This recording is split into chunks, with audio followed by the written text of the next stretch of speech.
Есть в Элисте музей, что возведен, чтоб помнить депортацию народа.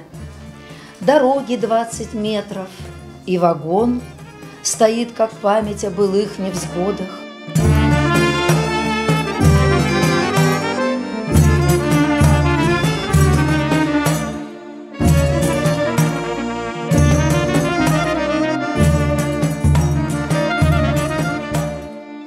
Мне все время хотелось и хочу,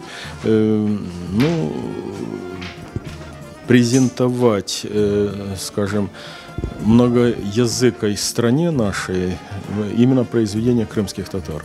Потому что очень много есть таких достойных авторов, и которые не услышаны, и они живые все. И цель была такая — собрать под одной обложкой ныне здравствующих авторов.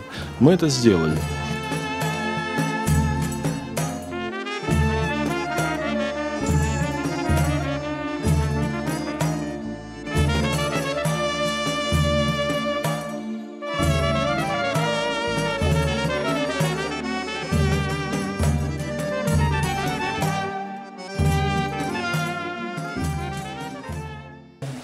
Это значимое событие для нашей литературы.